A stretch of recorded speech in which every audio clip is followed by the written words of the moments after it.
Estimados estudiantes del cuarto año de educación secundaria, sean ustedes buenos días. Y tenemos el día de hoy un tema bastante importante, que es la reforma, en cuanto a reforma en Europa.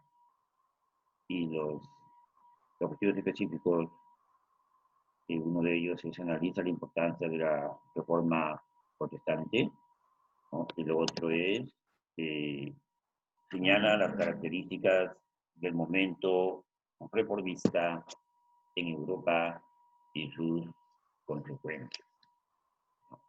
Eh, este tema es de mucha actualidad, ¿no? Este tema es muy importante, ¿no? Por tantas cosas que se han venido dando dentro de la Iglesia Católica, ¿no? Y hoy día vamos a ver, ¿no? Bien, pasamos entonces a ver el tema de hoy, ¿no? Primeramente tocaremos lo que es la reforma religiosa. Y la reforma religiosa, ¿no?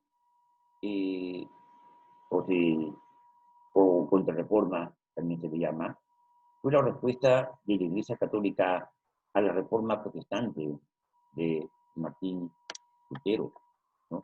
Que había debilitado a la Iglesia y abarca desde el Concilio Ecuménico de Trento en 1545 hasta el fin de la Guerra de los 30 años en 1648. Aquí tenemos a Martín Lutero, ¿no? Y fue pues un monje alemán, ¿no? Que publicó sus famosísimas 95 tesis sobre la venta de las indulgencias en la puerta de la iglesia del castillo de Wittenberg, ¿no? Así pues se inició un movimiento de profunda renovación religiosa. Bueno, digamos, la reforma de la iglesia se centró en 5 aspectos importantes, ¿no? La doctrina, la reestructuración eclesiástica con la fundación de seminarios, la reforma de las órdenes religiosas, haciéndole volver a sus orígenes tradicionales, la vigilancia de los movimientos espirituales, centrándolos en la vía piadosa y en una relación personal con un sacerdote y con Cristo, y la creación de la Inquisición romana y la gestión de él. ¿Cuáles fueron las causas de la reforma? ¿No? Vamos a ver primeramente las causas religiosas. Dentro de la iglesia, ¿no? La riqueza material de esta época hizo que se produjera corrupción y relajación de las costumbres entre parte del clero, lo que afectaba hasta las más altas jerarquías, que incluían a los papas.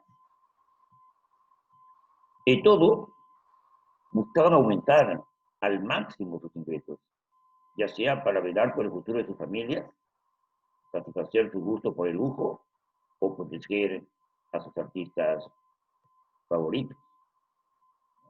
Y aquí, pues, hubieron papas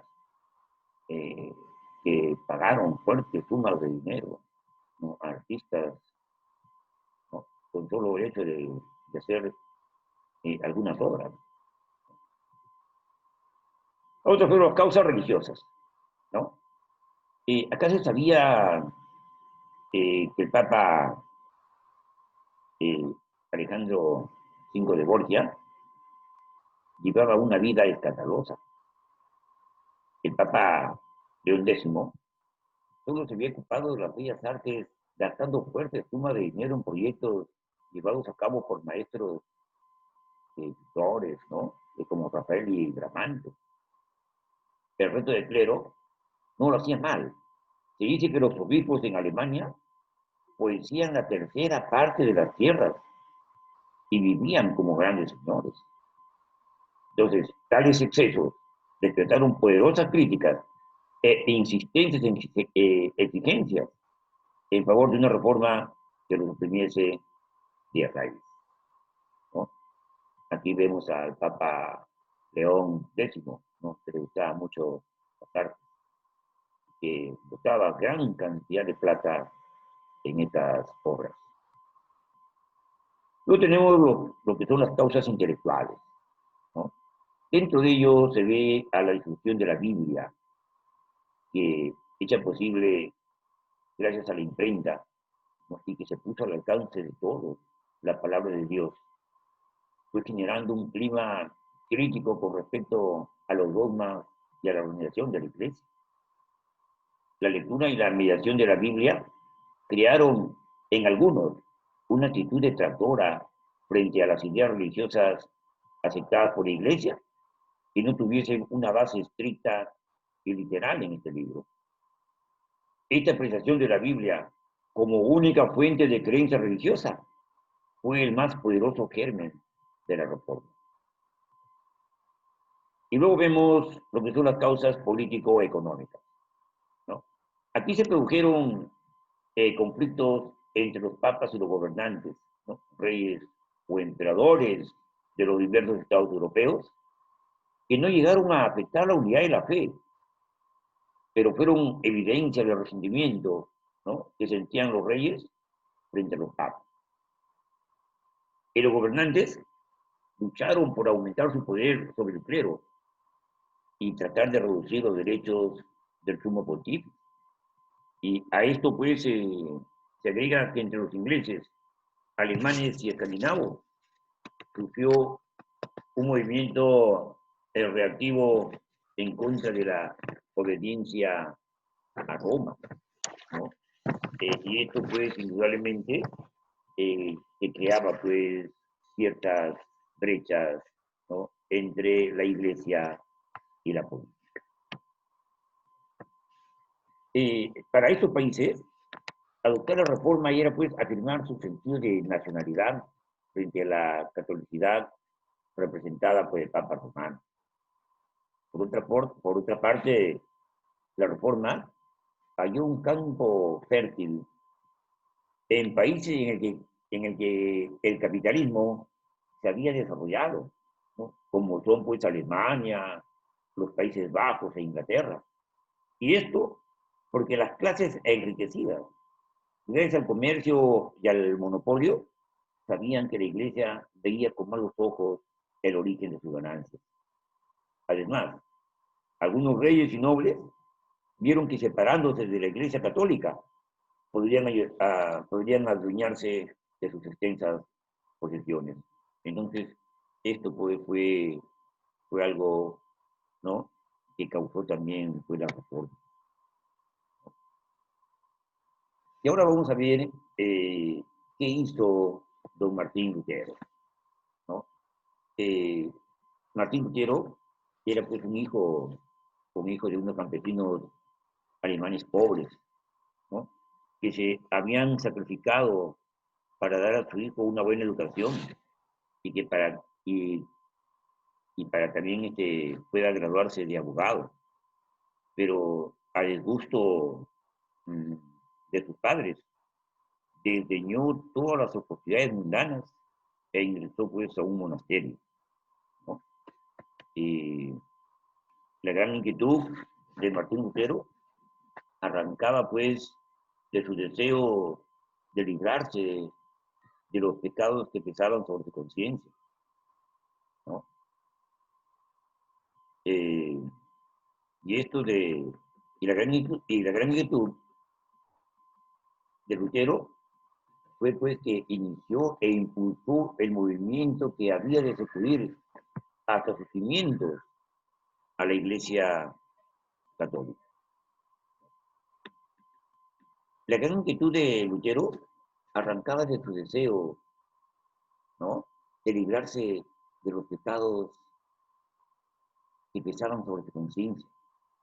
Pero primero trató de poner en práctica los procedimientos que la Iglesia aconsejaba, ¿no? Y en su vida monástica se entregó a la penitencia, a largas creaciones y ayunos, pero nada de eso llevaba la paz a su alma. Aquí tenemos la imagen de Martín Lutero. Entonces, por último, comenzó a leer las epístolas, que eran cartas de San Pablo, y las obras de San Agustín, que era el doctor de la iglesia. Entonces nació la luz en él. Llegó al convencimiento de que ni las oraciones, ni las penitencias, ni las buenas obras podrían llevarle a la paz y el perdón, sino que bastaban sencillamente la confianza y la fe en Cristo. Las opiniones anteriores ponían en duda pues la razón de ser de la Iglesia Católica, que predicaba que solo mediante ella se podía alcanzar la salvación. Cristo la había elegido, decía la propia Iglesia, como intermediaria entre Dios y los hombres, ¿no? Él había nombrado sacerdotes para bautizar a los hombres y admitirlos en el seno de la Iglesia, para darle su cuerpo en el sacramento de la Eucaristía, como pan del alma y para absolver sus pecados.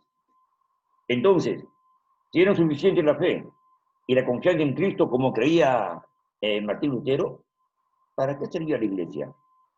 Con sus sacramentos y su clero. Entonces, de su cátedra de teología en la Universidad de Wittenberg, Lutero empezó a explicar la nueva doctrina, ¿no? Y aquí también aparece Juan Calvino. Juan Calvino fue un francés y comprendió que la Iglesia jamás se avendría a la doctrina de los reformadores y que la lucha era muerte. Aunque Lutero atacaba a la Iglesia con violencia, no deseaba separarse de ella. Confiaba en que se reformaría y aceptaría las creencias que él predicaba, por considerarlas más de acuerdo con la Biblia que las que enseñaba el catolicismo.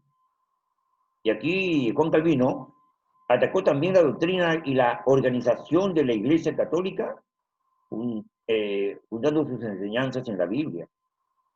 Y bien en sus conclusiones, fue más lejos que el propio Martín Lutero. Las predicaciones de Calvino tuvieron más influencia que la de Martín Lutero. Y desde su centro en Ginebra, la doctrina de Calvino se difundió por Holanda, Francia, Escocia, y vino a ser también la fe de los puritanos ingleses. Acá vemos pues a Juan Calvino, que se le considera el padre de la Reforma Protestante.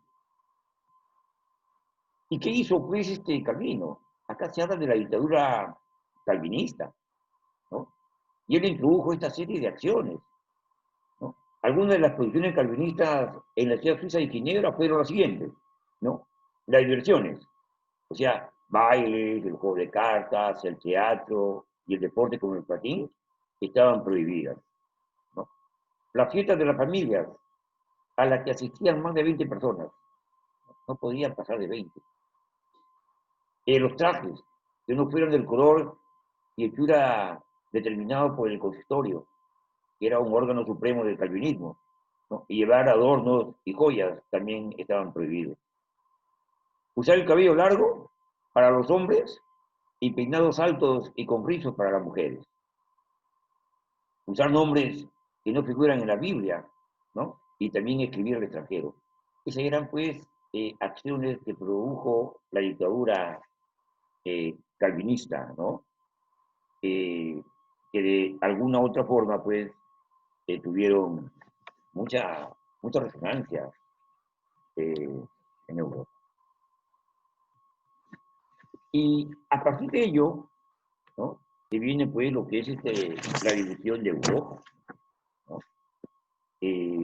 La división de Europa fue muy, muy sonada en aquellos tiempos, ¿no?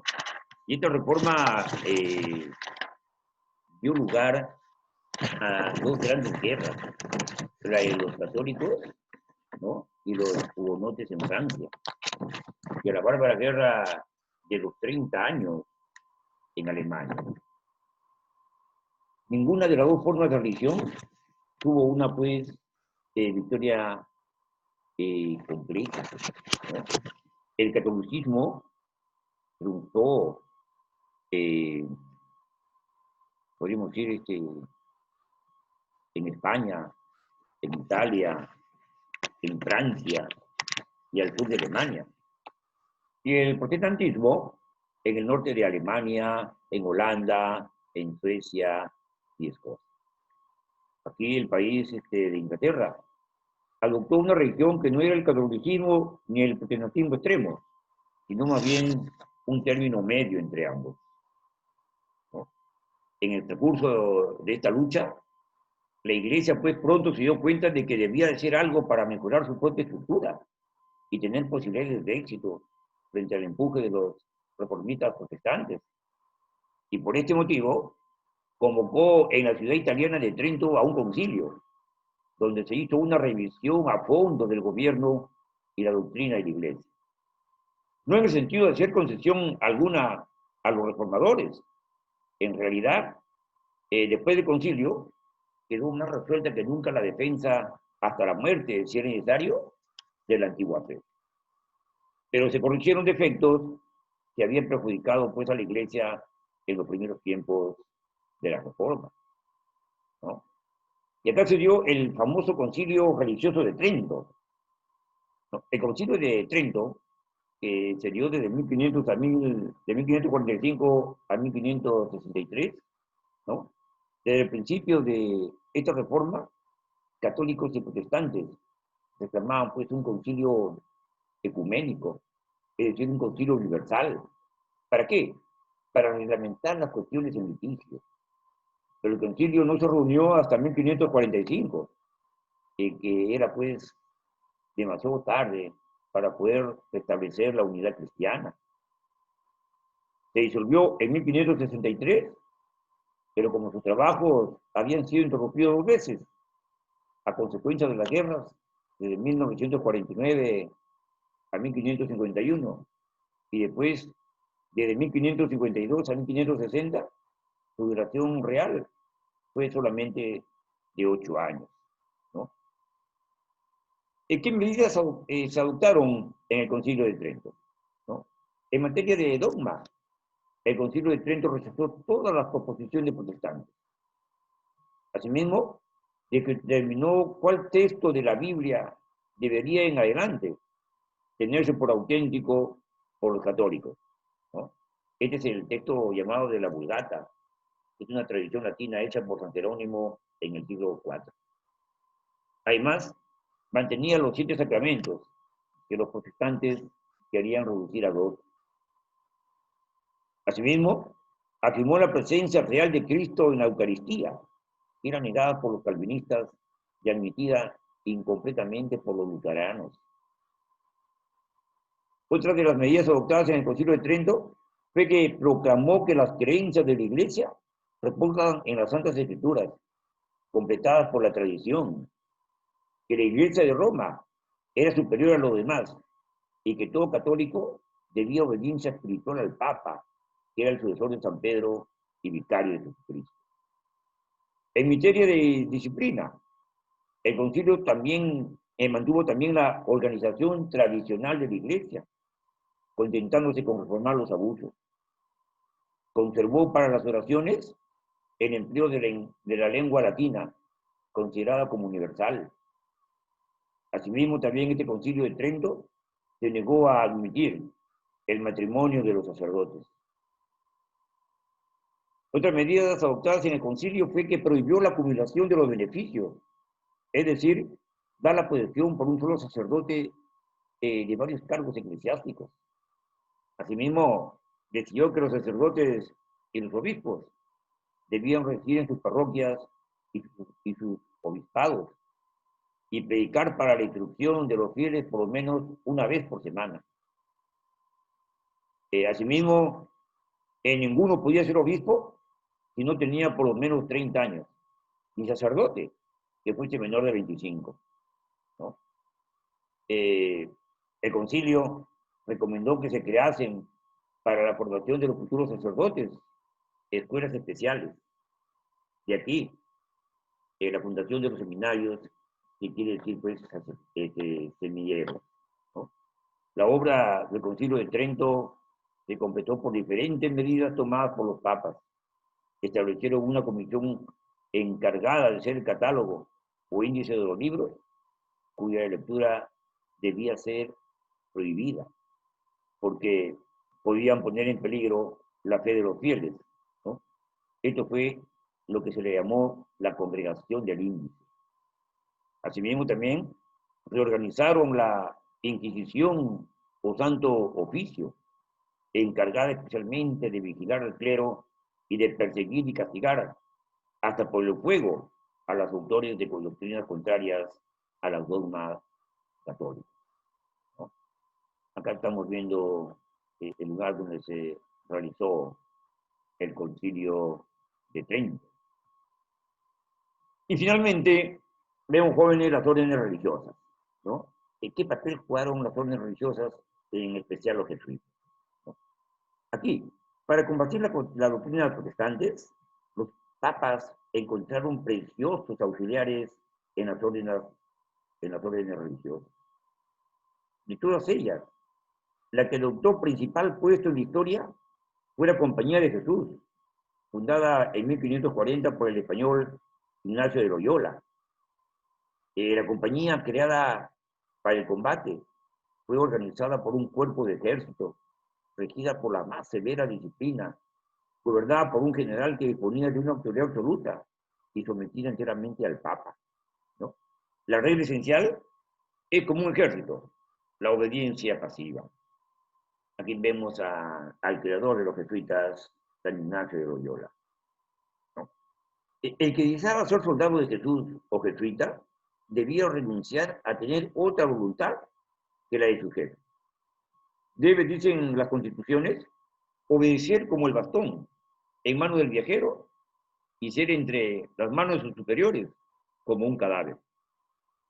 Los jesuitas obraron por la predicación, pero sobre todo por la confesión y la educación. Asimismo, supieron atraer a sus colegios a los hijos de los nobles y hasta los hijos de los príncipes soberanos.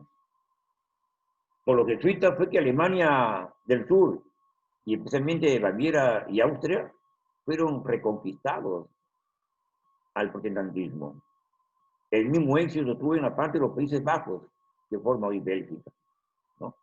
Por donde quiera que los jesuitas ejercieron su acción, tuvieron en vista el interés general del catolicismo y no el interés particular de un soberano o de un Estado, ¿no? Estos ha sido, jóvenes, el aporte de la clase de hoy, ¿no? Y acá también tenemos que decir que los jesuitas fueron únicamente los soldados de Cristo, es decir, los soldados del Papa y su vicario. Y según su divisa jesuita, cometieron Anma Coren, de gloria, ¿no? O sea, por la mayor gloria de Dios y por la Iglesia Universal. Y en esto fueron, pues, internacionalistas, lo que despertó la desconfianza y la hostilidad de muchos gobiernos respecto a ellos. Muy bien, jóvenes, esta ha sido la clase de hoy. Esperemos, pues, que haya sido de mucho agrado para ustedes. Pasemos a hacer los comentarios finales.